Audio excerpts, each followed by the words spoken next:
Bible എന്ന ഗ്രന്ഥത്തിന് ഒരുപാട് പ്രത്യേകതകളുണ്ട്. നമ്മുടെ ജീവിതത്തിൽ ഉത്തരം കിട്ടാത്ത പല ചോദ്യങ്ങൾക്കുള്ള ഉത്തരം നമുക്ക് ബൈബിളിൽ കാണാൻ സാധിക്കും. നമ്മുടെ ജീവിതവുമായി ബന്ധപ്പെട്ട ഒരുപാട് കഥാപാത്രങ്ങൾ ഈ ബൈബിളിലുണ്ട്. സാമുവേലിന്റെ 2-ാം പുസ്തകത്തിൽ പല ഭാഗങ്ങളിലായി പരാമർശിക്കുന്ന ഒരു വ്യക്തിത്വമുണ്ട്, മെഫിബോഷത്ത്. ജനിച്ചത് രാജകുമാരനായിട്ട് രാജകൊട്ടാരത്തിൽ, പക്ഷെ വളർന്നത് അതിദരിദ്രനായിട്ടും.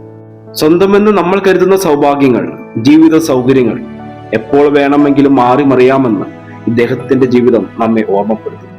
ഇസ്രായേലിന്റെ ആദ്യത്തെ രാജാവായിരുന്നു സാവൂൾ.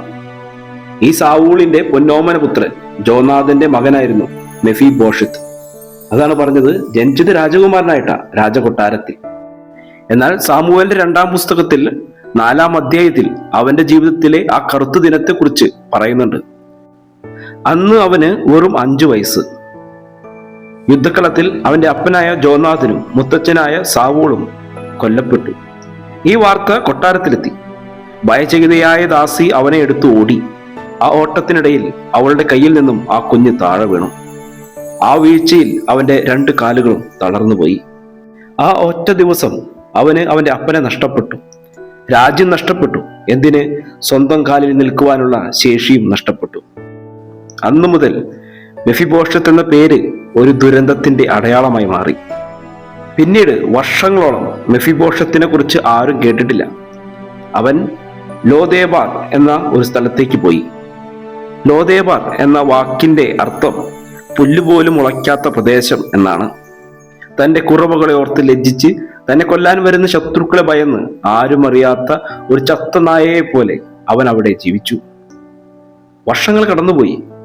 ദാവീദ് രാജാവായി ഇസ്രായേലിനെ അതിന്റെ സമൃദ്ധിയിൽ ഭരിച്ചുകൊണ്ടിരിക്കുന്ന സമയം. ഒരു ദിവസം ദാവീദിന് കിടക്കാൻ നേരത്തെ ഒരു ചിന്ത തോന്നി. തന്റെ സുഹൃത്തായ ജോനാഥന് വേണ്ടി താൻ ഒന്നും ചെയ്തില്ലല്ലോ എന്ന ചിന്ത. ജോനാഥൻ ദാവീദിനെ ഒരുപാട് സഹായിച്ചിട്ടുണ്ട്. ദാവീദിന്റെ ഏറ്റവും നല്ല സുഹൃത്തായിരുന്നു ജോനാഥൻ. ഈ ജോനാഥന് വേണ്ടിയാണ് താൻ ഇതുവരെയായിട്ടും ഒന്നും ചെയ്തില്ലല്ലോ എന്ന ചിന്ത ദാവീദിനെ അലട്ടുന്നത്. പിറ്റേന്ന് രാവിലെ തന്നെ ജോനാഥനെ പ്രതി ഞാൻ ദയ കാണിക്കേണ്ടതിന് സാവൂളിന്റെ കുടുംബത്തിൽ ആരെങ്കിലും അവശേഷിച്ചിട്ടുണ്ടോ എന്ന് ദാവീദ് ആ കൊട്ടാരത്തിലുള്ളവരോട് തിരക്കി. സാവൂളിന്റെ ഭവനത്തിൽ സിംബ എന്നു പേരുള്ള ഒരു ഭൃത്യനുണ്ടായിരുന്നു. അവനെ ദാവീദിന്റെ അടുക്കൽ കൊണ്ടുവന്നു. നീയാണോ സിംബ? ദാവീദ് ചോദിച്ചു. അതെ, അടിയൻ തന്നെ, അവൻ മറുപടി പറഞ്ഞു.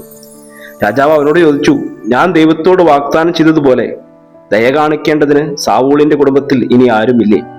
ജോനാഥന് ഒരു മകനുണ്ട്, അവൻ മുടന്തനാണ്, സിംബ പറഞ്ഞു. അവൻ എവിടെ? രാജാവ് ചോദിച്ചു. അവൻ ലോദേബാറിലുണ്ട്, സിംബ പറഞ്ഞു. അങ്ങനെ ദാവീദ് രാജകീയ രഥം മെഫിബോഷത്തിന്റെ അരികിലേക്ക് അയച്ചു.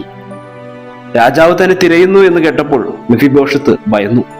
ഇനിയും ഓടിയൊളിക്കാൻ തനിക്കാവില്ല എന്നുള്ള തിരിച്ചറിവ് കൊണ്ടാവാം അദ്ദേഹം ദാവീദിന്റെ കൊട്ടാരത്തിലേക്ക് ചെന്നു.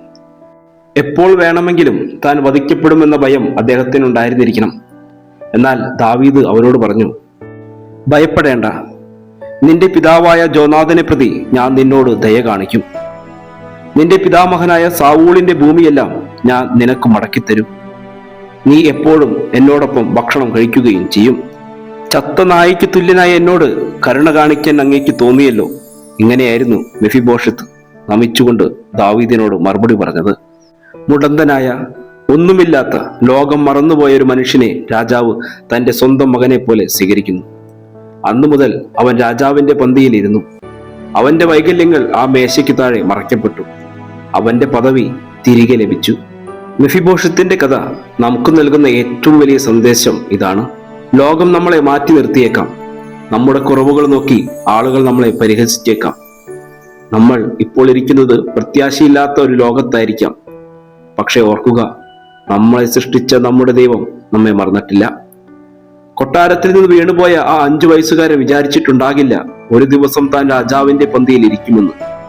അതുപോലെ നമ്മുടെ ജീവിതത്തിൽ സംഭവിച്ച തകർച്ചകൾ ഒരു പക്ഷേ വലിയൊരു ഉയർച്ചയുടെ തുടക്കമായിരിക്കാം.